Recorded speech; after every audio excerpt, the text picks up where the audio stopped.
everyone, and welcome to the 14th episode of the Cincinnati Cabinet of Curiosities Presents Hometown Haunts. I'm your host, Kat Klockow, and tonight with me I have Christina, Wald, and Jen Koehler. And Merry Yule, everyone. I hope you got to go see the Christmas star. And also for your Witcher fans, toss a coin to your Witcher because it is the conjunction of the spheres. I can't hear anything in these headphones. So yeah, there's my nerd card played right out at the beginning. Hope everyone's doing well. Merry Christmas. Happy Hanukkah last week. And just wanting to let you know that you can follow us at Cin Cabinet Curio on Twitter, Cincy Cabinet of Curiosities on Instagram, and cincycuriosities@gmail.com. We're also an official podcast on iTunes and SoundCloud. Find us on iTunes at Cincinnati Cabinet of Curiosities. Please rate and review us. And here on YouTube, if you want to see the actual video of us recording this, please like and subscribe so other spooky lovers can find us just like you. There's more links in the show notes. So, good week for everyone so far? So far. It's okay. It's only Monday. Yeah, it's only Monday. So It's only Monday. things can't go too south, right? No. One can hope, because it's the conjunction of the spheres and I know in the Witcher tales that brought in a whole bunch of baddies, but I don't think you guys play Witcher, so Does it have anything to do with the TV show? It is what the TV show is based off of. Okay. There is It's a book too, right? It's a book series. Okay. It's a Polish book series. It started as a number of short stories, and then they grew it to include full-length prose fiction. Okay. And the Netflix series is directly based off of the Polish series, directly from the books. So their interpretations are a little bit different than if you played the games, which actually really made the series much more internationally known. So, yeah, I have the Witcher game series is one of my favorites. So, yeah. Do you ever play on Twitch? No. You don't ever record yourself? I've been meaning to watch the show because there's so much buzz about it. It might be a good replacement for Supernatural now that is the finale. It's a wonderful replacement for Game of Thrones. I watched the show. I would like to read the books. Yeah. Go read the books. They're fun. Go watch the show. It's fantastic. Henry Cavill is born to play The Witcher. Geralt of Rivia. He has all the voice work down. Now, is it difficult voice work? No, but he sounds exactly like him and looks exactly like him. So, and he's naked a lot, so that helps. That does. Ironically, I was going to give kudos to the costume department for making such unique new fantasy wardrobes and the way that they use geometric shapes weaving stuff within the clothes. Kind of funny how we went two very different directions. I mean, I noticed that stuff too, but I mean, the first thing is him shirtless. I mean, come on. I'm sorry, I'm single. No, I think that's a legitimate reason to watch the show. So Kat likes the costume department, I did enjoy and Jen the story too. likes Henry. She watches it for story. Oh yeah. If you have not noticed, I have a cutout of Thor on my wall that was given to me by one of my brother's girlfriends one year for Christmas. Aww. And it's from a cardboard display in Kroger when Thor or Avengers or something. And it's been hanging up there for years. Nice. Oh, so it's a Hemsworth Thor, not a Kirby Thor. Okay, can I see? Where is he? Wrong way. Nope. It's hard the way that these live, everyone. Feel free to cut that out because that probably is going to make you puke. No, that makes it more fun. Yes, but he's watching over us. It's good to have a guardian god. Yeah. Oh, speaking of which, this is what brought up The Witcher in conversation, at least with Mike and I today. It is, oh man, the Wild Hunt starts tonight in Norse Ooh. mythology.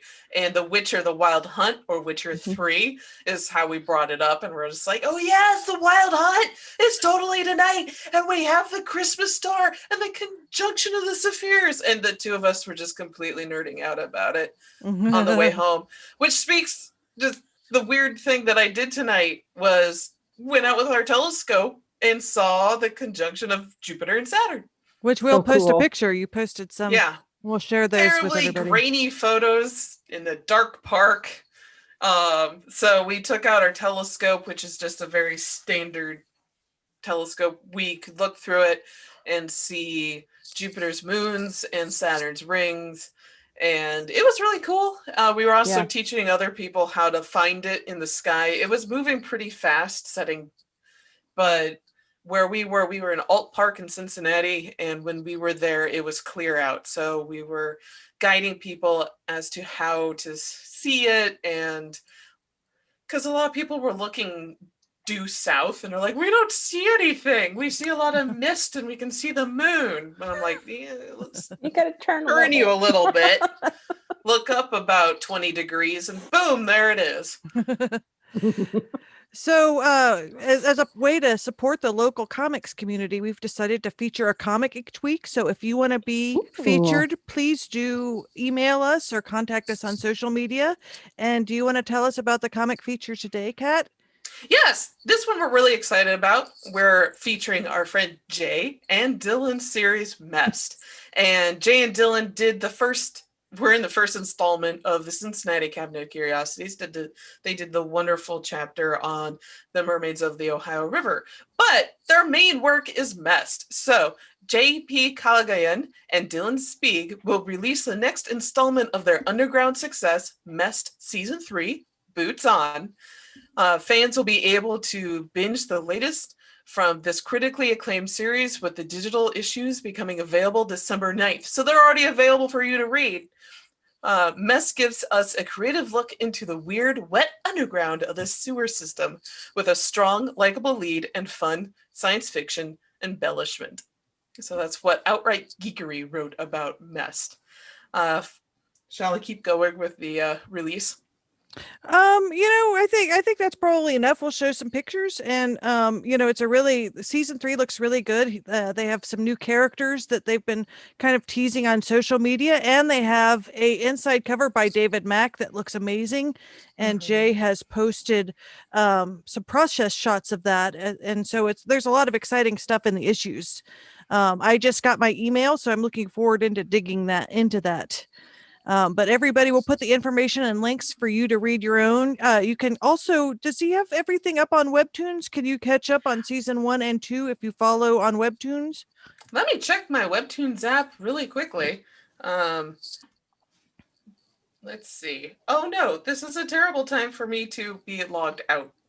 Okay, let me actually check the desktop real quick. Sorry. And you'll have to check it out, Jen. There's like lots of weird weird creatures and creepy crawly animals under in the sewer that she's a sewer repair person that works for MSD, which yes. We years ago, or had to have been, I was still in the newsroom at this point. I saw a press release on it.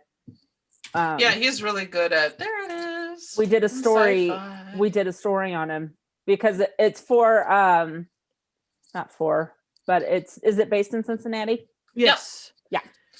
So as of December 11th, Mest Online Webtoon, where you can read it for free, is up to, looks like 10 episodes. And I'm not exactly certain how many episodes there are, but if you read the series, it's Flowers is the most recent, and that went up December 11th, 2020. Yeah, so it's a great place to catch up on it, and then ordering the comics online is a great way to support local comic artists. So we'll do a feature each week. So great. Yeah, so they're at Mest Comics on Instagram, and I believe on Twitter as well. And if you follow us on Instagram or Twitter, you'll find them as well, because we're big fans of theirs. Yes, definitely. So are we ready for weird things? We are. Christina, you want to go first? Okay, well, this actually ties also into Cincinnati Cabinet of Curiosities because Kat Von D just moved to Vevay, Indiana. She bought a pretty impressive house there. Obviously, I mean, it was an expensive house actually for Indiana, but I can't imagine what that would have cost in LA. I like that expensive house for Indiana. Well, $1 million house in Indiana is probably, unless you're in Indianapolis, I'm sure there's probably many more multi-million-dollar houses. But even in Cincinnati or Cleveland or any of these Midwest towns, a house over $1 million is not that common. Right. No. Mm-mm. And so what you can get in Indiana is a palace compared to probably what you could get in LA. Yeah. My brother lives in Salt Lake City, and he's been trying to buy a house, and they're having an issue with people will put in an offer, and then at the last minute somebody comes in with cash and just totally obliterates everybody else because they've got cash, and it's because they have all this money because they live in California and they're looking to move out, and it's not more expensive, more cost effective to move out of state because it's crazy expensive. Yeah, there's a huge kind of flight from California right now. Mm-hmm. And people are working remotely, so they're saying, well, why am I paying all this money when in LA you can't even drive anywhere in normal circumstances because of gridlock and stuff like that. So actually Troy's parents live in Western Kentucky by a lake, by Lake Barkley. And actually the same thing's happening there. They're getting a bunch of people moving from California and New York buying and building houses there because you can get a lot of land and house for your money. Yeah. And I think that's an interesting side effect of COVID is people are saying, why pay all this money when we can live in, palatial estate for the same amount we're paying now? Yeah. So, for a 2-bedroom house. Mm-hmm. So hopefully she'll enjoy Vevay, Indiana. We'll post links. You can see her Instagram and see the house. Yeah. It looks kind of like her style. Yeah, you get a lot of historic homes. When he showed me the article, I'm like, that makes sense. From what I know of Kat Von D, she seems to be into really Gothic stuff, and there's a lot of neo-Gothic structures down there, or Victorian, or Regency period stuff. Because back at that time, back in the 1880s, that part of Indiana was a boom town, just like Cincinnati was. And you had the merchants able to build these magnificent homes. So let's just hope she preserves it. And I didn't actually see the listing, but it looks like a very nice kind of Gothic estate. Yeah, it looked really cool. Yeah. So maybe the next thing is it will turn out to be haunted and we'll report on that next. Probably. Better. A lot of southern Indiana is haunted. That's true. All right, Kat. The mermaids will flop themselves. I know. Well, that's an excuse for her to read our comic because it's like, Your local history. Exactly. So, yeah, I have 2 stories. Let me bop over to them. One is from the AP, and the other one is from Channel 10 in Massachusetts. So, basically, this is just this past weekend. So, a mystery 10-foot pillar in Germany was destroyed, and it's one of those silver monoliths that have been popping up since November. This was a mysterious 3-meter or 10-foot tall metal pillar that appeared in a field near a central German town of Sulzbach over the weekend, has been reduced to scrap. German news agency DPA reports that the pillar, one of many of the monoliths that have shown up around the world without explanation, was destroyed by unknown persons late on Tuesday. Coincidentally, this weekend in Quincy, Massachusetts, hello Quincy in the USS Salem, they had their own monolith appear, and according to WJAR, Channel 10, NBC, in Quincy, the monolith showed up on Saturday, and it's from the Quincy Quarries Reservation, and it was surrounded by concentric rings in snow reminiscent of crop circles. And I love how delightfully this one is displayed, and also how photogenic it is, because you have all the graffiti behind it on this old quarry wall. So it does look like a wonderful, I'm going to say, piece of modern art, which is what I highly suspect these are. But I love how they put the crop circle in snow, and you can just see all the thousands of footprints that people made these circles in. They did a very good job. So that's the weird thing this week, besides going out and looking for the Christmas star. Well, I mean, these could be just a variation on the Festivus pool. Yeah, it could be that.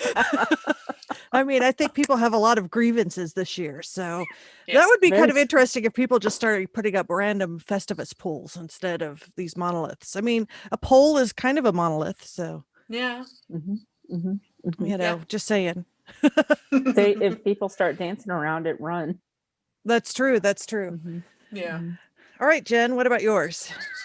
Okay, so I found this last night while looking at Facebook when I should have been asleep, on IFL Science, which, okay. So the headline is we're not pronouncing what the F stands for. No. There's a good chance you've made out with a drowning victim from the 1800s. Mm-hmm. So this article it's a little bit long, and it's very interesting, and there's a couple weird things. So this unknown woman was found in the Seine, River Seine. It's a river, right? Yes. Oh my God. People, I swear I'm not stupid. But there's a good chance you've kissed her directly on the mouth, in a manner of speaking. In the late 1800s, the body of a young woman was discovered drowned in the River Seine in Paris. Nobody knows what happened to her, though at the time it's speculated to be suicide. More importantly, nobody at the time knew who she was either. And what they did, because they didn't know who she was, they put her body on display in a window. Mm-hmm. So people could walk by and see if they knew her. Mm-hmm. Nobody ever identified her. So they buried her in a pauper's grave. And the coroner was so taken with her beauty that he did a death mask on her. Mm-hmm. And that mask went on to become this kind of artistic icon, where artists would use them. They would replicate the mask and wear them. But what is also fascinating is that her face is the basis of the CPR dummy. Mm-hmm. Really? And yeah, there, let me find it here.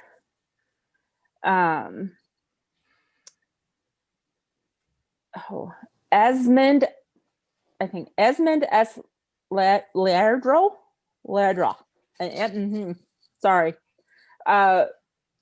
His 2-year-old son nearly drowned when in the mid 50s. Anyway, because his son drowned, he wanted to be, or almost drowned, wanted to be able to teach CPR to people. And with the resuscitation method involving mouth to mouth and chest compressions. And so he went to, I'm sorry, it was Dr. Peter Safar. So he went to this guy, Leardol. Yeah, Leardol, I think is what it is. Leardol. And to create the CPR dummy, and they used the mask of the 1800s drowning victim. So I don't know about modern, like how far it went, because that was in the 50s. So I don't know how long her face stayed on the doll. The CPR but I'm dummy. Feeling really creeped out now. I know that you've made out with a dead person, because we've all taken those classes. Well, it just feels like kind of a violation or something. Like that's just the creepiest thing ever. Like, why would you pick that? I Yeah. think because of the popularity of it. There may So have strange. also, like, with that mask, you know what? We should totally dedicate a show to this. Just, or at least dedicate some more time to it and find out the nitty-gritty of why her face got used. Yeah, Yeah, because that is weird. they took it out of the mortuary and masks made from it went on general sale. Because death People- masks are very popular. I know Yeah. France is very famous for them because of Madame Tussauds. hmm Or You know, I Madame saw Tussauds. a death mask of, I think, is it Boris Karloff? He played Really? vampires. Mm-hmm. A lot of And different he was Universal like, monsters. there was a death mask of his face in an oddity shop here in Cincinnati, is out in Loveland. And Wow. I was just like, that poor man. I'm like, he didn't consent to that. Oh, I mean, Just that's an because he was an interesting. actor doesn't, it kind of, it creeps me out because he didn't, I don't know if he agreed to that or not. No, I mean, that's kind of how I was feeling about this. It's sort of like, is your face property of whoever after you've died or what? I mean, that's an interesting discussion. The 'cause, legality of all of that. Yeah. Yeah, I don't know that much about it, but I know this Boris seems. Karloff's family is very protective of his likeness. I've So heard maybe that. that's why. I know another famous American death mask is that of Abraham Lincoln's. So we can totally look into the history of death masks. Yeah, that sounds like a Yeah. really interesting Yeah. topic. Yeah. Yeah, agreed. All right, But so at least this woman, 100 She years lives or on. more, she lives on, and according to the article that I pulled up, it's the same one that you were reading from, 2.5 billion lives around the world have been saved because of this woman. So she did good way into the afterlife. I just wish they could have found out who she was. Yeah. yeah. I did not know that she was suspected to be a suicide victim. So, yeah, that makes it more and- poignant. Yeah. And she, I think, was only 16. Woof. She was young. Too young. Too young. Yeah, and if you read the article, there's a picture of her dead face on it. Yeah, Yes, I so- saw that. And we'll Little put bit of post a links to warning these, for yes. people. Yes, I'm so sorry. It's smack right. It's top of the fold, right underneath the Yep. title. There is her actual face. So, just warning for you, listeners out there who may be a little bit sensitive to that. All right, so we were going to talk about things people do at Christmas, and then Yeah, talk a little bit about ghost stories and that sort of thing. Did we want to start with our own personal things We we've can done talk every about year? our own personal stuff. I was about to say it'd be quite a flip of the narrative here to go from death mask 16-year-old to pickles on a Christmas tree. Well, that's just the nature. We've just crossed the road to being like the That's a Today. whiplash. We've crossed over to like the Today Show. Like they would do that. Next up, first death masks. Next up, we're going to be talking to the star of the new movie, Happy Something. I don't know. Pudding What's in your kitchen that will kill you? Yeah, exactly. That's what it Next is. up, Christmas carols. I know. So see, it works. It works. We've just, it's variety for real. Yeah. Um, Okay. We could start with our own and then move on to the internationally known ones. Well, we asked a lot of people, and we are going to be talking about the pickles on the Christmas tree because so many people wrote me and said we do the pickle on the Christmas tree every year, and I think it's German. My family's German. Several people were like, my family's German, and we actually found out what it is. It's not German, but Yeah. it's very American. We've really. got the scoop. Yes. Stay tuned. You have to deal with you have to deal. Oh no. You have to listen to our own family stories first. This is the clickbait. You have to wait Oh. to hear about our family stories first. So do you want to go first, Kat, and then Jen? And sure. So since it is the holiday season and a lot of families aren't exactly able to get together, at least maybe participate in some of these traditions, just to feel a little bit more cozy. So with my family, what we do every Christmas Eve is watch White Christmas starring Bing Cosby. And let's see, Danny Kaye. Oh, Clooney's mother. Rosemary Clooney. Rosemary Clooney, and I forgot the last. His aunt. Yeah, that's Clooney's his aunt. Yeah. You're right. Rosemary. It's not his mother. Yeah. Yeah. There's a huge mural of her actually in Cincinnati wearing one of the dresses from White Christmas. So it's a famous mural. It's right off of Central Parkway, I believe, of Rosemary Clooney. And then I cannot remember the fourth member of the cast, but she's a fantastic dancer. Vera something. This is my all-time favorite Christmas movie. I used to watch it all the time as a kid. I can't remember her last name, but her first name is Vera, and I think she is also from the area. She's from Norwood. That's right. Yeah. Let's see. Let me look. Bing Crosby, Rosemary Clooney. It keeps cropping her out. Vera Ellen. Vera Ellen. There you go. Yeah.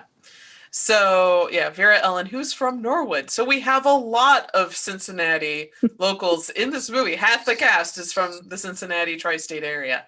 Because Rosemary Clooney is from Northern Kentucky, if I remember, right? Augusta. Yes. Yep. So it's just a cute movie. It's so 1955 with the colors used and the dresses and the skirts and all of that. And my favorite is still Danny Kaye and Bing Crosby singing Sisters. Yes. That is just watching Bing crumble at Kaye's comedy level in that particular act is just fantastic. And I remember seeing it, I think it was on Empty Nest. Like, again, like they did a version of it. Wow, I'm dating myself on that show. But anyway. I loved that show. I'm glad I'm not the only one who watched it. Watched it all the time. It was a spinoff of Golden Girls. It was a spinoff of Golden Girls, which I also watched a lot. But I remember they did a version of Sisters on Empty Nest. And I remember like turning to my parents going, I know this reference. Anyway, so it warms my heart. You watch it a lot, Jen? You know, I watched it repeatedly as a kid because I loved the costume and the dancing and the singing, and I have a sister, and I don't watch Christmas.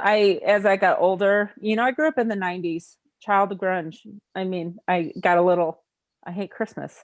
I still don't really celebrate it until like the day of, but every once in a while I will get a hankering to watch it, and it may be in the middle of summer. But yeah, that's what I love. Danny Kaye in that movie, and Rosemary, God, all of them.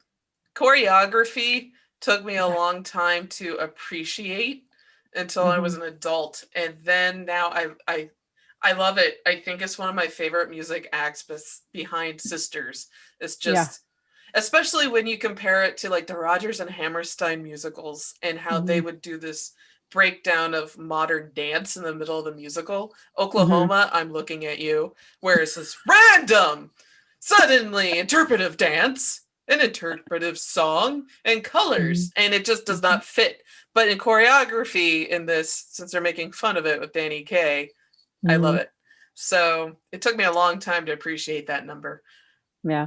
So the other thing we do, sorry, go ahead, Jen. No, I was just going to say, I was always fascinated by Vera Allen when she did the tap.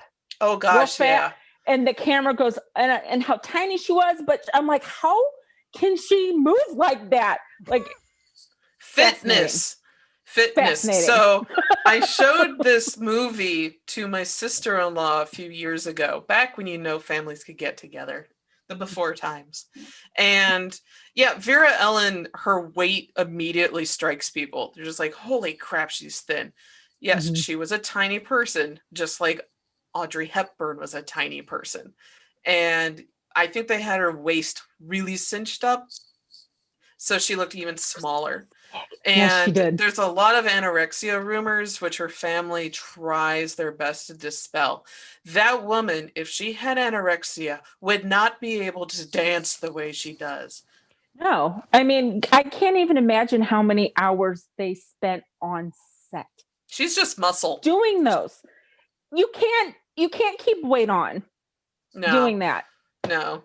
So go if you want to go see White Christmas. It is quite a time capsule of a movie. It is quite America 1955, Hollywood's idealistic version of it. But it's just, yeah, it cheers me up. It may cheer you up. The other thing we do in our family is make cheese strudel. So on Christmas Day, now I get to do it because I'm the lady of the house, but my mom used to wake up early and make the cheese strudel before everyone else came down to open gifts, because we open gifts on Christmas Day. And when I was really young, I was allowed to open one gift at Christmas Eve, but now I wake up early and make a cheese strudel, and we also fill it with strawberry or raspberry preserves. So it's very That good. sounds delicious. It's I know, so that good. sounds It's really good. very, very rich. Do not look at the calorie content. And but we eat the entire thing throughout the day. It does not keep at all. So we eat that while opening gifts. And that's what we do. Nice. That sounds really fun. And what do you do, Jen? Well, it's changed throughout the years. Like as a kid, it was just my mom, my sister, and I. And my brother came along when I was 9, and she used to do everything and would get all excited.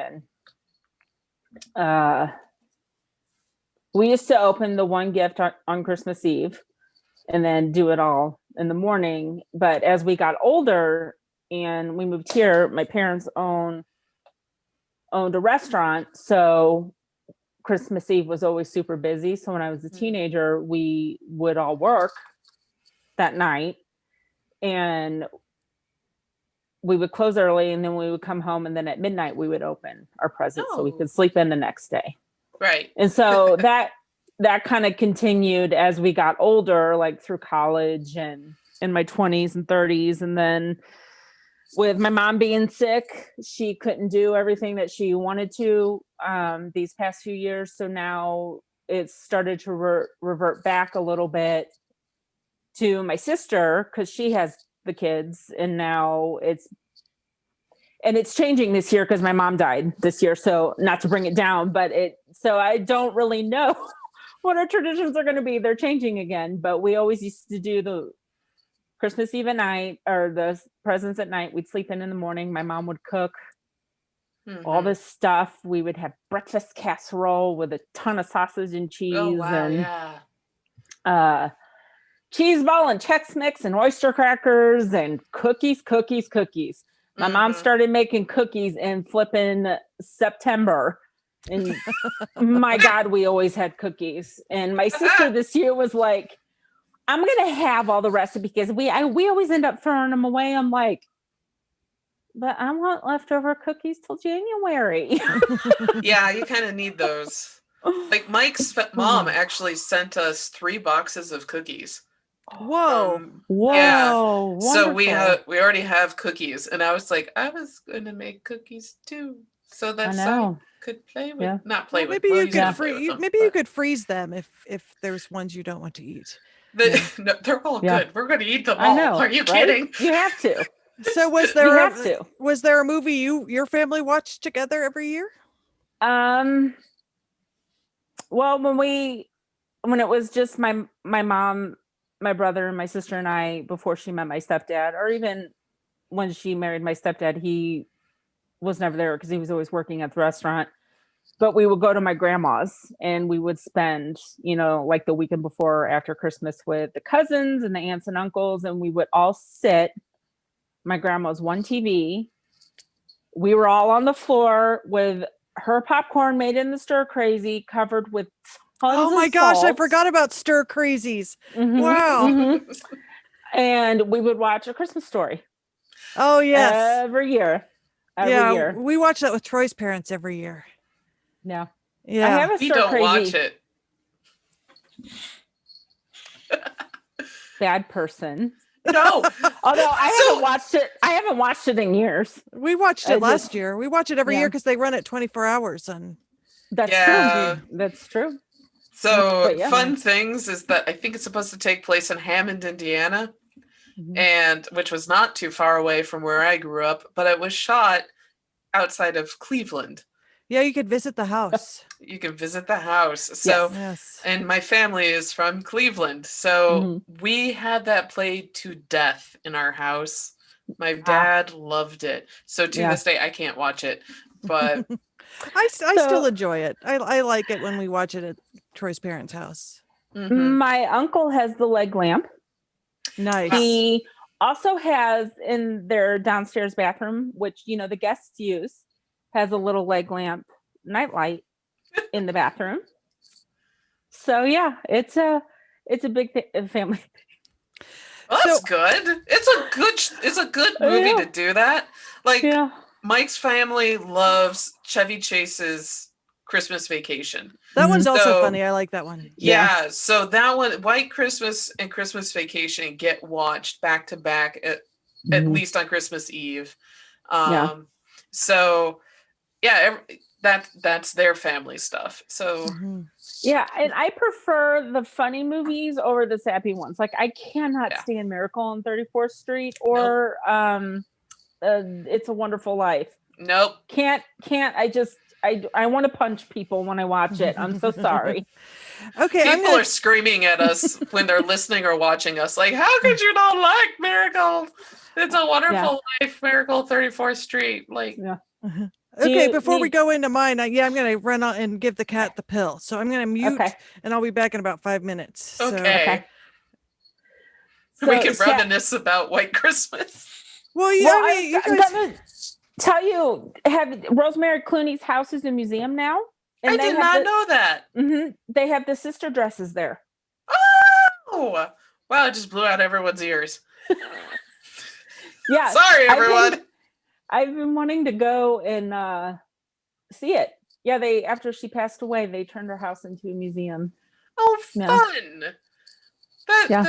Wait, when everything clears up, we should totally go. Yeah. Yeah. I mean, I loved poorly performed sisters. Yeah, sisters. I sound like Danny Kaye just singing it. Yeah, I can't. I am not even. I can't do it straight. It has to be that way. I can't remember the words at the moment, but no one wants to hear me sing. There have never been such devoted sisters. Yeah, I can't remember. But God help the sister that comes between me and my man. Yeah. Yeah. God help the mister who gets between me and my sister. And Lord help the sister that gets between me and my man. Okay, that's it. I'm sorry, everyone. I don't usually sing for people. I played instruments for a reason. Okay. There is an audio treat for you somewhere in this time frame. Well, I hope you enjoy it, and I want to see your reaction when you find it. I'm looking forward to watching it now. I mean, I'll probably keep it in. Please do. It was great. Every time you nod your head, your ears. I know my little antlers, and there's a little bell. And for those viewing, all of us are wearing Christmas themed attire. Jen has a wonderful Santa hat, as does Christina, but I couldn't find mine, so I'm wearing my dog's reindeer ears. And you can tell how big my dogs are because their reindeer ears fit onto my head. Okay, so I guess I could talk about what I did for Christmas. Yes. Growing up. I mean, I think everybody kind of has an evolving Christmas sort of thing. Like we added Elf. Yes. I mean, one of our favorite Christmas movies is Bell, Book and Candle, which takes place at Christmas, but it's not really about Christmas. It's about a witch but it stars Kim Novak and, same as in It's a Wonderful Life, Jimmy Stewart. And it's about a witch who on Christmas Eve bewitches a man in her apartment building to fall in love with her. And so it takes place at Christmas, but it's not really a Christmas story. And actually, one of our family's favorite things is to watch the we love all the Christmas Carol movies. So there's a musical one that's really good. Actually, my very favorite adaptation of the Christmas Carol is the Mr. Magoo Christmas Carol. Not only is it an fairly accurate interpretation, but I love the musical aspects of it. And actually, one of the leads in it was Jack Cassidy, the father of Sean Cassidy and what's the other famous Cassidy? There's two, Sean Cassidy and his brother, which they were both, David Cassidy, right? From the Partridge Family. Yeah. He probably is a little bit, now we're all dating ourselves, but his father, Jack Cassidy, is who plays the lead in that. So the Mr. Magoo Christmas Carol is not only excellent, the art book about the animation is really good. It's just a great adaptation. I also love a lot of the Rankin Bass stuff. My favorite is The Year Without a Santa Claus. That's another great musical one. A little bit weird. The Rankin Bass stuff kind of went off the rails in a lot of great ways. I mean, we were talking about who, and this kind of segues a little bit into traditions that have been started by marketing campaigns. We were talking about how Santa, how he looks, is most envisioned by Thomas Nast's illustrations in the 1800s. And, like you were talking about Coca-Cola and different ads kind of crystallized what we think of as Christmas stuff today. Well, he's wearing the red suit because of Coca-Cola. Well, the red suit also trades, and I have an article, traces back to mushroom lore. Now they're saying there's a lot of northern traditions that involve the eating of mushrooms, hallucinogenic mushrooms and reindeers and stuff like that, which is kind of cool too. I mean, a lot of times you see these myths that you pull out of context that are based. I mean, they're now saying almost all religious stuff, that's another discussion, is based on getting high with psychedelics. That's a different discussion, maybe a whole episode. We can do another 2-bottle night with James. Exactly. And then now we're having all this cat action since I just gave my cat. I've noticed that. It's like there's a cat.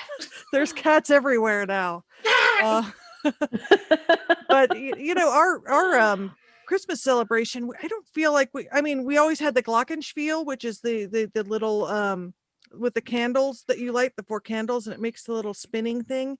My grandma used to have a really fancy wooden one that my uncle had brought her from when they lived in Bavaria when he was getting his PhD. And that was always fun. We used to make candles every year. My mom was very crafty. So we would make holiday candles every year, like Santas and angels. And I remember having fun playing in the wax. We used to make our own ornaments. We used to paint ornaments a lot. And then we each my brother and I, before my youngest sibling was born, we often would get a tree at night. So we had a gift under our tree in our bedroom. So we'd leave our parents alone so they could sleep in. Aww. And I guess this is sort of maybe an adapted 70s things. We on Christmas Eve, we would always have shrimp and fondue. We'd make cheese fondue and eat that. So that perhaps is, and we still do it. Unfortunately, we're not doing it this year. But that's one of my favorite things because I love fondue. So, but it's kind of a mishmash of traditions. We aren't terribly religious anymore. I mean, when I was young, we were raised Catholic, so we would go to mass, and all that stuff. But we don't have to do that anymore. But when we were young, we used to do the whole thing, Christmas carols and mass, and all that stuff. Yeah, like we would go to church on Christmas Eve. So I'm Protestant, so we didn't necessarily, we have a mass at midnight, but there's also they're not even masses, they're called services. Yeah. They had one earlier always, so we did that. We never went to, my mom was raised Catholic, but then she converted to Buddhism, so we didn't do any church stuff. Yeah, suddenly it's very different way to relate to Jesus when you're Buddhist. I know, but we still kept that Christmas tree and angels and all of it. I think everybody likes the comfort of that tradition with the tree and angels, which the tree is and we were talking about Yule and And, a lot of these are adaptations of more pagan traditions that sort of, almost every, what is it like, even with fairy tales, like if you study fairy tales, the story of Cinderella is all over the world in different forms. Like all of these stories have such ancient origins. They think that they're much older. And so a lot of aspects to things that we celebrate now, we have no idea where they came from. And, who knows, maybe it was a marketing thing like in the 1100s or something. Well, like Christmas trees, I was doing some research for tonight's show. The amount that Queen Victoria's family had, and what is it? Not emphasis, just they were trendsetters in Victorian London, and Queen Victoria's husband was from Germany, and he brought in the Christmas tree into the house. So then it became very fashionable for other people in England to bring in Christmas trees into their houses. Yes, that's right. They basically reintroduced a tradition, which originally was just Germanic folk, Germanic pagan religion, because you're bringing in the green evergreens to make sure the green man keeps propagating throughout the year.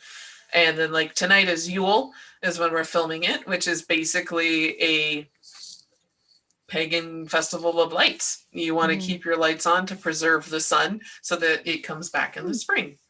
So that's why we're lighting the Yule logs and all that. And my mom made really nice advent calendars for all of us. She would make them out of felt and glue them together. They're really nice artistic pieces. So we each had an advent calendar, and every day of the month we'd get our candy off the advent. We'd tie all the candy to it. We did a lot of stuff actually. Now the advent really calendar, cute. And we used to have in addition to the glockenspiel with the little thing where the heat makes it spin.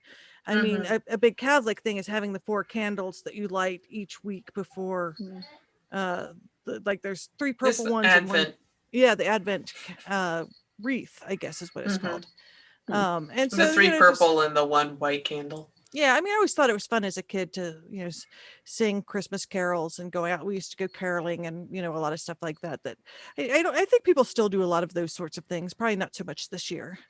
But, we did a lot of that sort of thing leading up to Christmas. Yeah. I can't stand Christmas music. Sorry. I'm sorry. I've been discouraged with my family pretty much since the time I was 16. So sorry. I don't like modern Christmas music, if that makes sense. Like the 50s ones where they're all doo-woppy is fun because it's just it's not something you hear anyone do anymore. But speaking of fun and unique twists on Christmas traditions, we will start with Pickles on a Christmas Tree, which, Christina, you did a lot of work this past week collecting stories and learning about pickles on Christmas trees. Well, it's one of those things. You said you had done it, didn't you?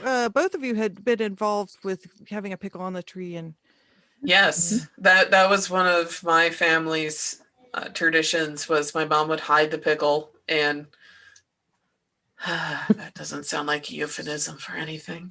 Anyway, not at all. No. So she would hide the pickle in the tree, and there was a special gift for whomever would find it, and it was always between my dad or I.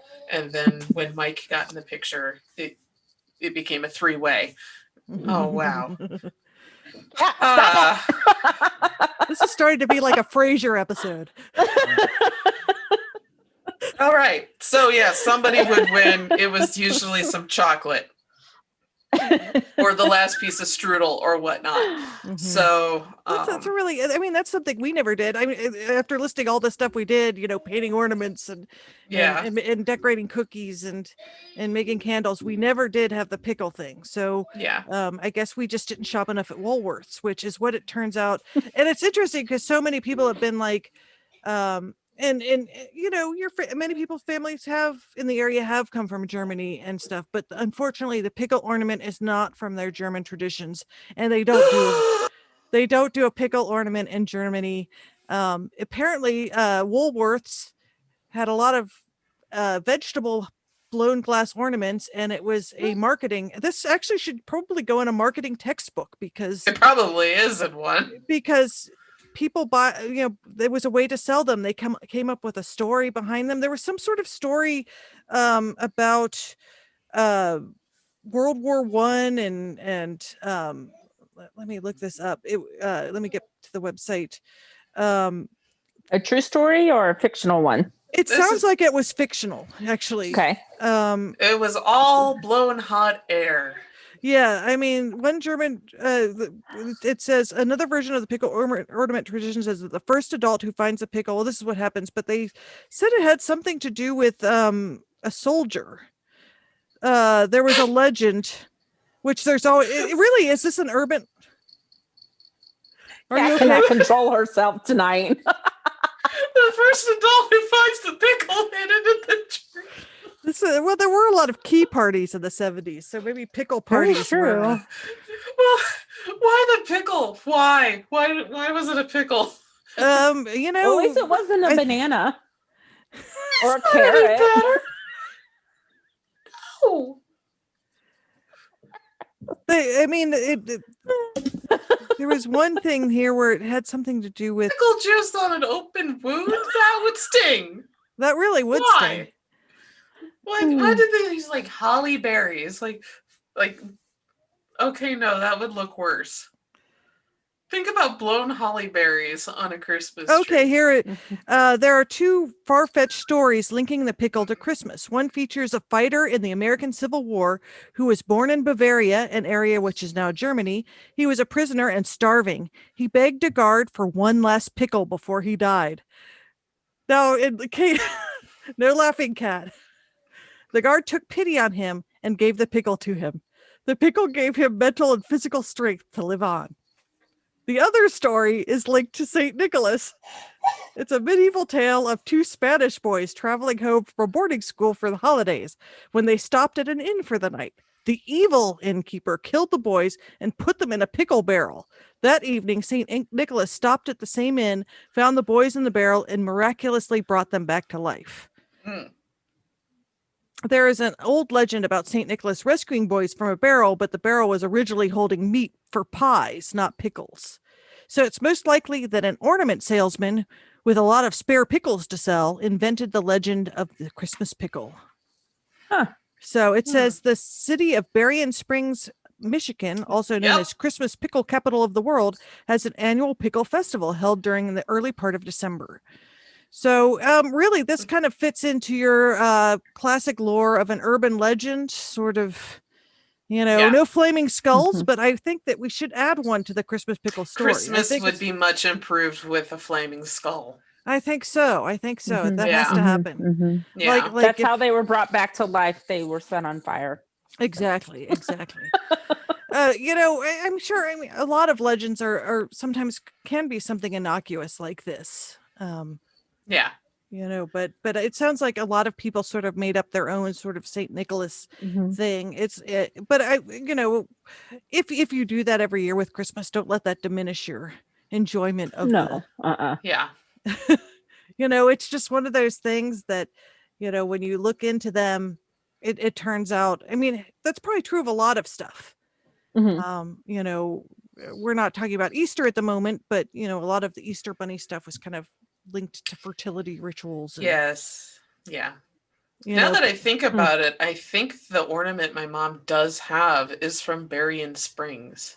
Because we're not, where I grew up is not that far away from it. So yeah. So that makes it really exciting. I suppose it could be, segueing into this next thing about people that theorize that Santa and the reindeer all have to do with getting high on psychedelic mushrooms. Christmas is turning into a really strange party. I know. Well, solstice. Well, it probably a lot of it had to do with the solstice and end of harvest, and a lot of those sorts of things. So many different cultures celebrate the solstice. This has always been an important day in human civilization, no matter what continent you're on. But apparently we got shrooms, Santa, and pickles. So Yes, yes.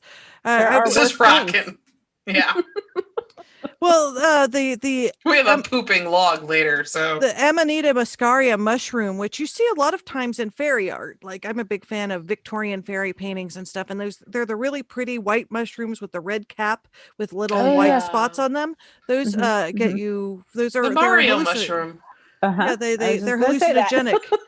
And they said that the flying reindeer can be traced to an unlikely source, hallucinogenic or magic mushrooms. Santa is a modern counterpart of the shaman who consumed mind-altering plants and fungi to commune with the spirit world.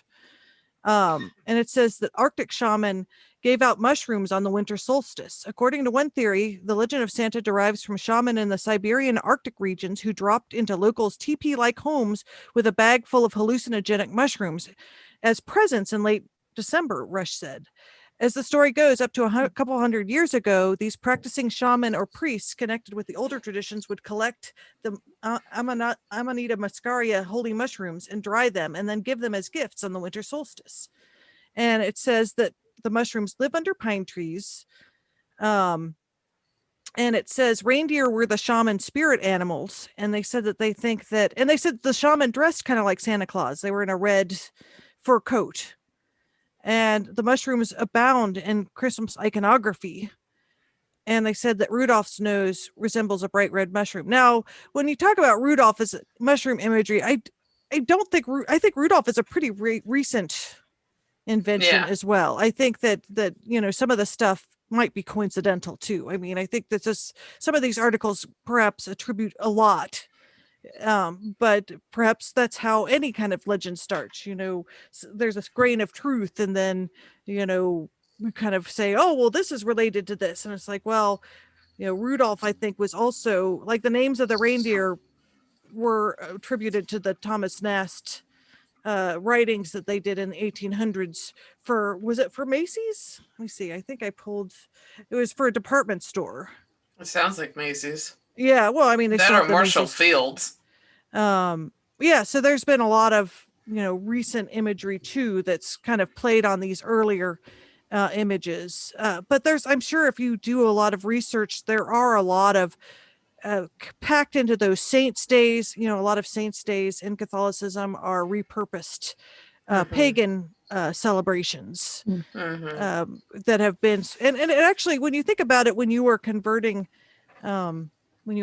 people into a monotheistic tradition, it's nice to kind of push all their gods into saints and say, this is the patron saint of this instead of this is the god of this. Right. So it was probably a little easier to convert people when you say, well, you don't have this god of this anymore, but you have the saint of this now. Right. Hindu and voodoo, I am looking at you. And let's see, what do we have next? But I think I love this sort of, one thing that has always interested me about these Northern myths and Santa Claus is also certain fairy tales. Like if you read the Snow Queen, you have the Lapp woman living in her little hut, and you have the main character in that eating food that makes her forget, and that's very fairy lore tradition, very embedded with these sort of hallucinogenic, and there's like little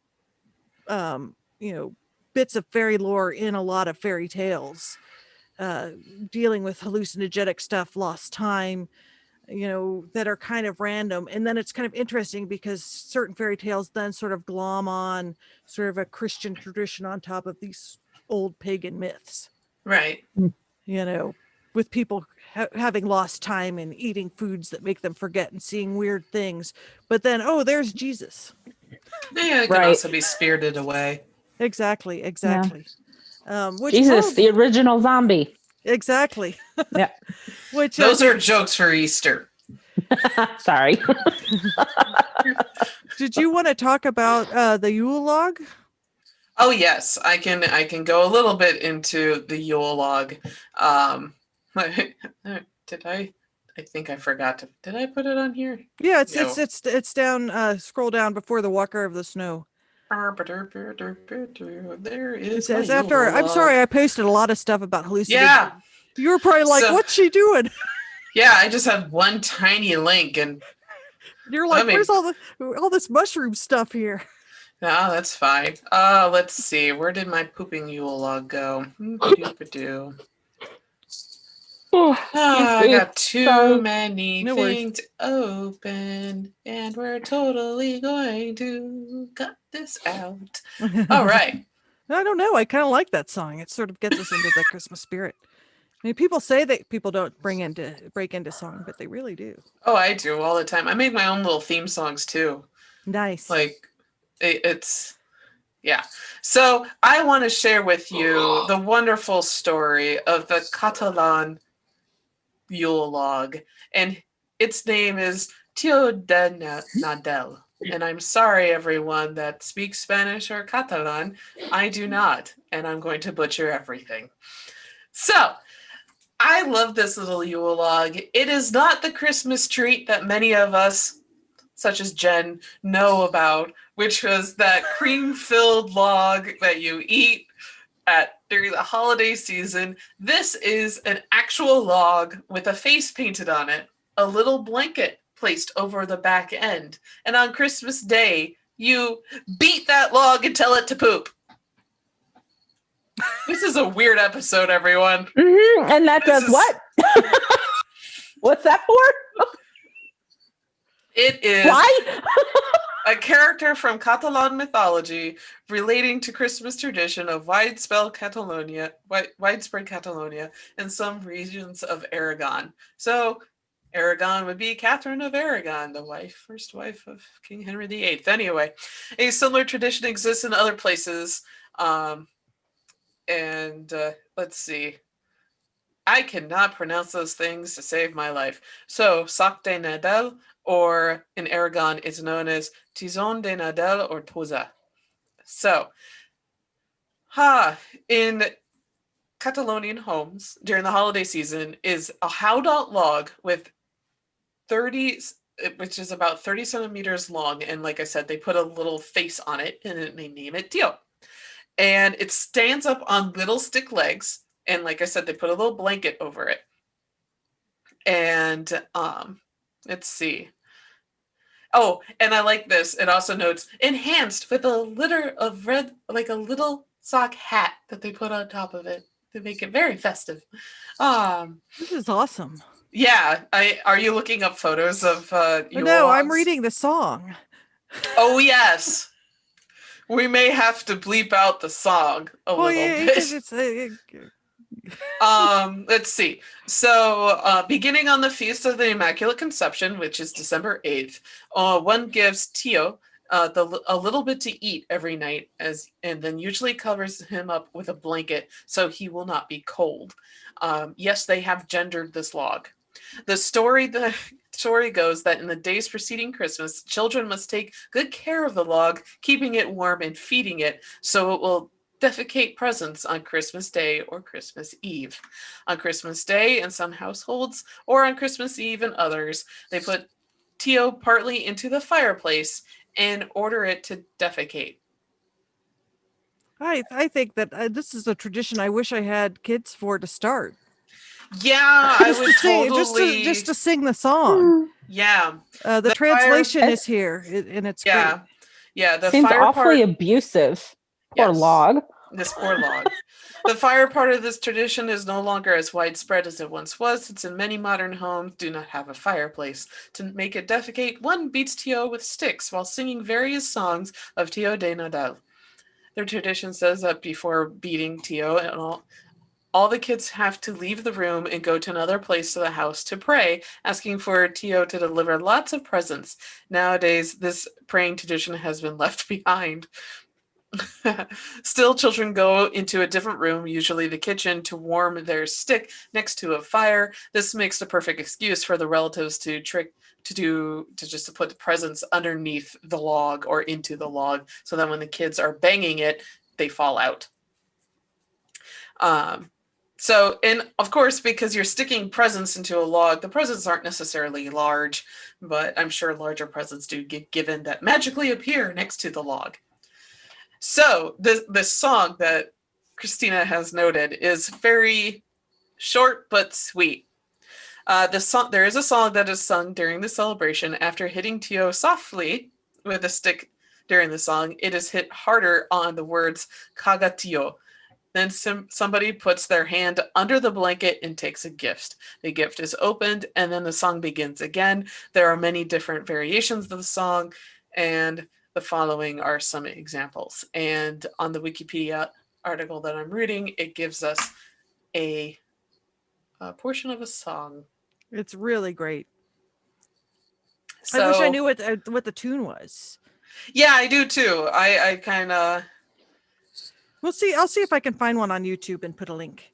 Yeah. Because maybe there is somebody singing it. But the translation is basically poop log, poop nougats, hazelnuts, and matto cheese. If you don't poop well, I'll hit you with a stick. Poop log. I wish that we'd had this tradition. It's cool, but so Mr. Hanky isn't far. It is kind of a Mr. Hanky kind of thing, isn't it? It's a mixture. It's like a piñata, basically. Yeah.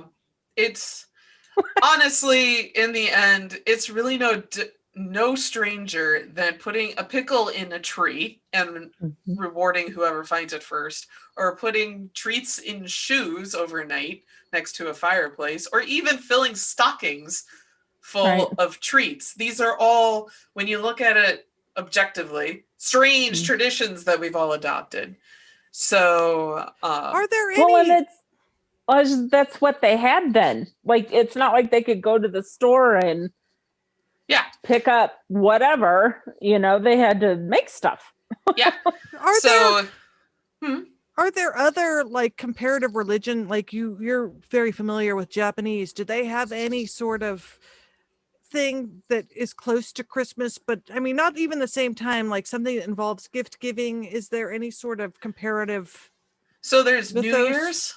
Mm-hmm. There's New Year's, where you do gift give. And then you're going to have Obon, which is the Festival of the Dead back in August, parts of area, or July, where there can be gift giving then too. And then if you're children, there's like Children's Day, and there's special holidays for that. But mostly New Year's is the big one, because you're looking at the sun and wanting it to come over the ocean. If you're in Korea, Chuseok is given, there's a lot, it's more like a mixture of Christmas and Thanksgiving, from what I understand, from what friends have told me, where friends and families will get together, have big meals, and share gifts. But it's not exactly on par with Christmas. And a lot of these places, not that it's lesser, it's just... you get mooncakes and everything. I'm going to say it's on par. I'm going to retract that statement. It's just as important as Christmas. And a lot of these areas have adopted Christmas as a fun reason to celebrate during the wintertime. I was going to say it's fairly popular around the world now. I mean, one of the ones that I was looking through so many different websites about strange or weird holiday traditions, and really who's to say what's strange or weird. But so, of course, the Yule Log, because it's defecating presents, makes it on the top of these lists every single time. Yeah, it's silly, but it's fun. Let people have fun. Goes to show you, poop is always funny. Yes, it is. Poop is always funny. But the other thing that gets pointed out is that people in Japan eat KFC at Christmas time. It's just talking about marketing again. KFC was introduced in like the late 60s, early 70s to Japan. And yes, indeed, when I lived there, we had KFC or something equivalent on Christmas Eve. And then we also had what would be a strawberry cake. Not like it's like a massive strawberry shortcake on steroids. It was huge. It was full of cream, and it was very good. And they would layer it with strawberries in between, and would have like a whipped frosting. Yum. So those were the two staples. And yes, I did eat that while I lived over there. And no, I don't feel guilty at all. It was delicious. Yeah. There's no reason to feel guilt. No, but New Year's is definitely the big one in East Asia. And then you also have listed here some other interesting things. And, I think we have actually a couple hometown haunts, so we can kind of talk about the Yay. tradition of giving or telling ghost stories around Christmas. As we had talked about, that it's a common, some Native Americans are celebrating sort of a Day of the Dead kind of thing where they tell ghost stories, and how the veil is supposed to be thin this time of year. So telling ghost stories, and obviously not beyond the Dickens, Yeah. it's a time of reflection and that sort of thing. And perhaps it has to do with, if you're getting around with family, people are discussing old family members, and perhaps that's why celebrating the dead might be hand in hand with this. This is also the longest night of the year, Yes. which lends itself to ghost stories. And which popular Christmas song talks about telling scary ghost stories in the lyrics? I forget which one it is. I don't know, but I have one of the, posted, somebody had given me, and somebody has made a modern song based on this poem from the 1800s about a shadow walker or shadow hunter that walks the midnight snow. And so that's kind of got a nice pagan feel to it, kind of a Celtic myth. Which actually might go, and you were talking about the Welsh wassailing tradition, which wassailing we haven't really talked about either. No, we have not touched on wassailing. Sorry. Yeah, a little whimsical there. Yeah. Which there's I'm just thinking of a gigantic skull of a horse. So anyway. Well, there's a lot of interesting hunter stories in pagan traditions at this time of the year and solstice and stuff, like the skeleton. Isn't there the I don't know how you pronounce. Did you look it up? Yeah, I'm looking, and so Fadi Yud. Yeah. Oh, really? Fadi Yud. It's not an M sound, which you would think looking at it. It's a kind of V F sound. So Fadi Yud. You almost sounded like you had a Welsh accent there. Fadi Yud. There's some part of me awakening now. Well, it's because the antlers, her and the hunter. It's all the antlers, yes. Channeling. I'm channeling. Sorry, I don't know if you pronounce a lot of windows up right here. No, don't. There we go. So it's basically a wassailing folk tradition in Welsh parts of the UK, and it's grown kind of like Krampus, where people go, well, that's a particular looking festive thing. And it looks very, very unique because they are taking the skull of a horse, putting ornaments in its eyes, putting a sheet over the back of its head, and somebody rigs it to a pole, and they go singing throughout the town and knocking on doors and singing and basically demanding alcohol for their singing and wassailing. And wassail is a type of alcohol. I think it's like a spiced wine, if I remember right. So we got a pooping log, we got Krampus who steals children, and then we have the skeletal horse. And something for everyone. Something we need to for start everyone. Doing that. Well, there are parts of the United States have started to do it. One of them cited was in Los Angeles. They have the Vevay Society, and it's not just for Christmas. This is the thing. They will bring out the Vevay at all points of like any festive thing during the year, but it's mostly associated with the Christmas time or the Yuletide season.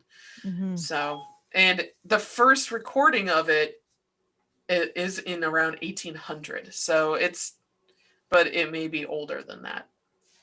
Many of these things are older than that.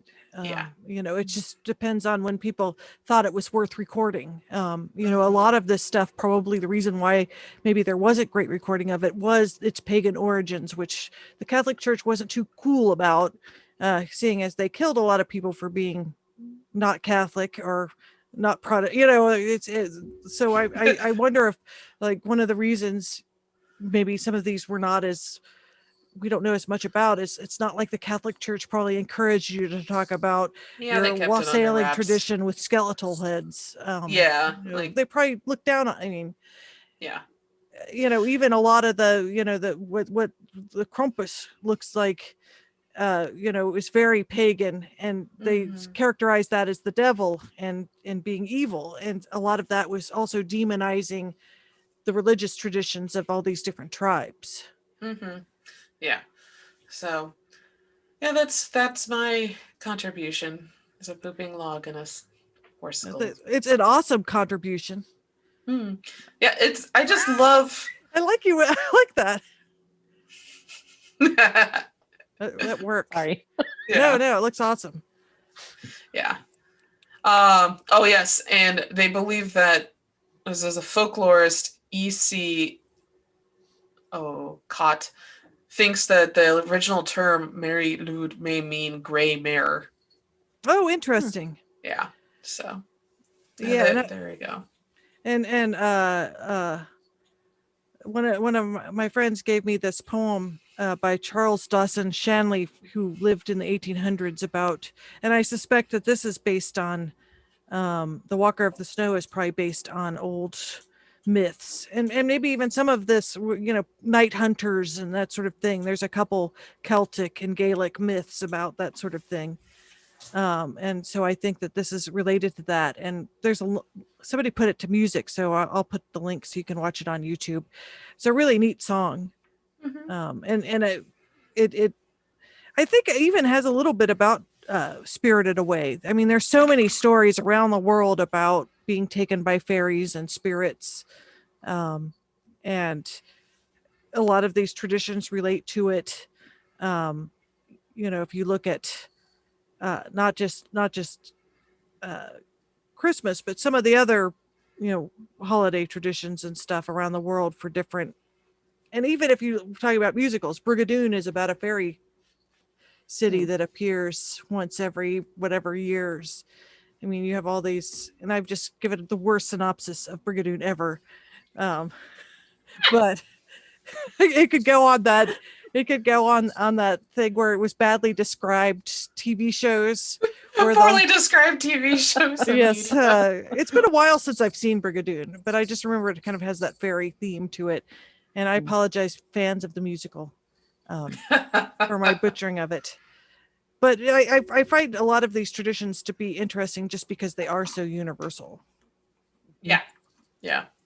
So I love them. I love how festive people have made the longest night of the year, because before technology, there wasn't, once the sun went down, it got cold. Well, depending on where you're at, but dark, and spooky things happen in the dark for long periods of time. So we've created all these wonderful stories to keep us entertained during it. Well, and think about in you know, the Scandinavian countries, this is starting a time of darkness all the time. There is no day. Mm-hmm. And perhaps that's all that has even more significance. Yeah. You know, places where you have the midnight sun, they also have the, you know, noon darkness. I think Mm-hmm. it does, like, you have to be pretty far north for it to be dark all the time. It, like, you have sort of a twilight most of the time there, and that seems like that's very ripe for myth. And I would think that's kind of an interesting time to be somewhere where it never actually gets light. Yeah. I mean, imagine that everything's by firelight then, and so everything's sort of ensconced in shadow. And maybe that's how, you know, people started telling ghost stories and stories of the dead, and you know, because a lot of times in firelight things seem to be shadows, and Yeah, it's spooky. Like, yeah. this was really the original spooky season. Mm-hmm. And yeah, we've just made it super festive with lights and Yeah, you're living in antlers. but if you're living in a skin hut by firelight for 3 months and eating mushrooms, maybe it becomes a really weird time. That becomes a party. A crazy party. A crazy party. Having your mushrooms, wassail, and antlers. So, you said we had some hometown haunts? I do. And talk a little bit about England's history of telling ghost stories. I don't really have that stuff. I didn't get time to look at it. I'm sorry. There's We kind of already touched on everything. so it is a tradition, and I think it's something we should do in the United States, telling ghost stories. So, we're trying to do that every week here. But we do have a couple hometown haunts that somebody told me, and obviously, this time of year the veil is a little thinner, and people hear from their loved ones, or maybe have dreams about them.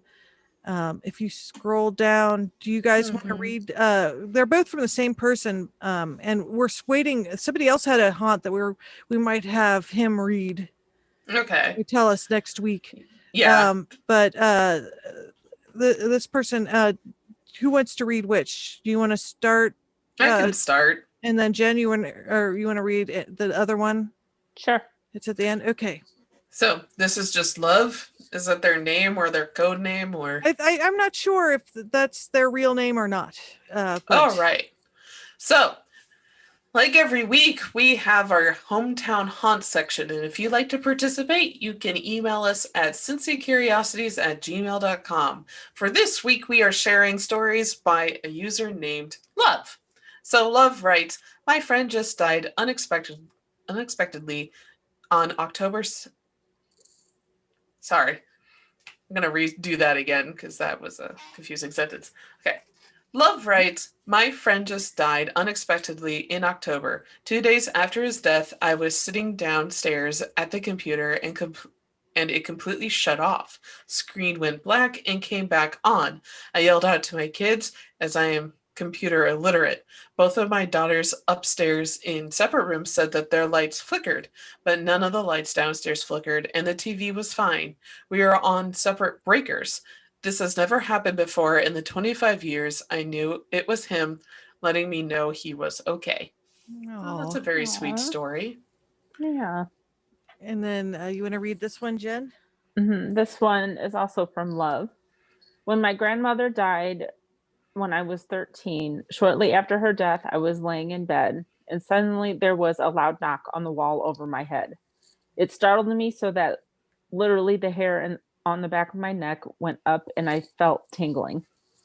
I moved my bed thinking maybe I jolted in my sleep, but when I did it, there was space between my bed and the wall. I pulled the blanket over my head and went to sleep.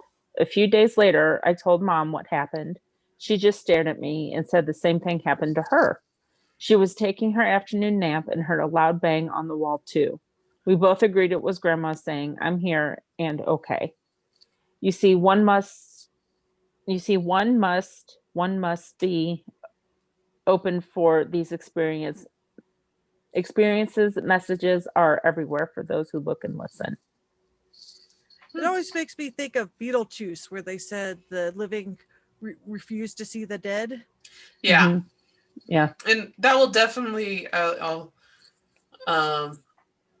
back that by saying, when you're out on ghost hunts, when you try to relate to the dead that you're trying to communicate to, they tend to relate better when you're trying to talk to them just like normal. Like if a lot of times you listen back on audio and you'll start hearing people responding to questions or statements that you're making, you're not even trying to prompt them to do anything. I know this is just a funny thing. On a different ghost, or not ghost hunt, a paranormal investigation, we accidentally left our recorders running when we were trying to make our pizza order, and we have this little kid talking about what kind of pizza they want. Oh wow, that's a cool story. What kind was it? What did they want? Do you remember? I think they wanted pepperoni. And the fact that it sounds really strange. It's like pepperoni, like that. It's just out of nowhere. Just when there's a lull in conversation, you hear this little kid say pepperoni. Well, I'll have to find the audio sometime. I hope you left a piece of pizza for the ghost. Yeah. Little offering for goodwill. Yeah. And one thing we didn't really talk about this week that we'll have to investigate, speaking of leaving food for ghosts, is there's a lot of traditions, leaving cookies for Santa, for example, that are also like leaving food for spirits or milk for fairies, or that I'd like There's to, one in Portugal where they leave a place open for the dead at Christmas dinner. Mhm. Have you watched the Eurovision movie on Netflix with Rachel McAdams and Will Ferrell? No. It's based in Iceland about them competing in the Eurovision Song Contest. Hmm. There's a whole fairy theme in it. You should watch it. I'll have to watch it. It's pretty funny. Yeah. Well, Iceland is where they believe there's a lot of invisible people living, and they actually will change construction sites and stuff if they think that they've angered the invisible fae there. Oh Yeah. wow, that's Yeah, cool. there's some pretty and most people believe that there is like an unseen society that's living there of unseen people. I just heard something in the background of one of your houses. What did it Was say? that Pepperoni? Troy? It might have No. been. No, he didn't say Okay. anything. What did you hear? Was it pepperoni or It was could have been a cat meowing. Did it say get out? No, it went meow. Shut your mouth, and if it came from my house, I don't want to know. You'll have to listen back. There is a cat under my desk, but he's licking his paw right now, so I don't think he meowed. But he might have. I don't know. It's funny because when he wants my attention. So last night I was painting, and he reaches up and puts his paw on my shoulder, and I about leapt out of my skin because it's like all of a sudden there's something on my shoulder, and it's the cat saying, Mom, "I need you to do something." I'm here. I know, but when you're not expecting it, it can be very shocking. I had the same thing happen, but with my toddler. So it was a real hand. I'm not used to that. This started happening quite a few months ago when he started walking and being able to grab things. And I'd be like bent over. We have a small mini refrigerator that's full of canned water, basically seltzer water. I was refilling it. I was not expecting him, and suddenly I get this hand on my shoulder, and it's warm, and I'm like, "What?" And I turn around, and it's the toddler, and I'm just seeing what I'm doing, and I'm like, "I'm not used to this. I'm not used to this." That's okay, funny. sorry, Jen. I think you were going to say something. No, I was going to say my cat. She will be in the other room, either the living room or my bed, and she'll bellow. Right? Yeah. Or she'll just suddenly meow really loudly, and she wants my attention to go and pet her. And today, I didn't hear her come into my office, and she just came in and stood in the door and went meow, like really, really loud, and damn near gave me a heart attack like 2 or 3 times today. I'm like, cat, I have to work. Stop screaming at me. But, it's 4:00. It's time for her pets. They don't care about your stupid human job. Oh, God, no. No. I mean, you have much better things to do. Kitty, I got to work if you want to continue to eat. So. My dogs are not that stealthy. They're 50 pounds of lumberingness, and they'll just come up, and then they just hop onto their hind legs and then smack me in the face because they're terrible manners, and they won't listen to me. And correcting them has not worked. Yeah. Yeah, they don't care. No. Well, on that note, I guess everybody should have a nice holiday celebration. Yes. I know it's kind of truncated this year. I've been terrible about shopping and getting stuff done. There's gridlock at the post office, but now I want everybody to do this log thing and send us pictures of your log that your pooping or send log. us stories of what your families do during the holidays. It and doesn't New have Year's to be too. Christmas and New Year's, because we'll be talking New Year's next week. Yes. Yes. There's a lot of holidays that happen during this time, and we love to hear what you all do to celebrate this time. Especially, how have you changed it to accommodate 2020 this year? Like, we're not seeing any family. We're here. We have to do everything over Zoom, basically. So, and we have a small little family, so not seeing each other really is different. It's hard. So it's hard. And then if you've lost a loved one, I remember my first Christmas without my dad was really difficult. So, and this is really kind of the first Christmas that I don't have my mom physically here because she's in a care home. So, and she can't see anyone either. So this is a hard year for everyone. Yeah. It really has been. It really is a horrible, Mm-hmm. sort of, so hopefully next year Yeah. or next week will be sort of more optimistic. We have Mm-hmm. one more episode of the year. Mm-hmm. So, Yes. so maybe we should Yeah. bring next week's episode should involve Sage and, Yeah, hoping the maybe. next year is going to be better. Yeah. Yeah. We'll So, figure out something. Yes, exactly. Fingers crossed. Gosh.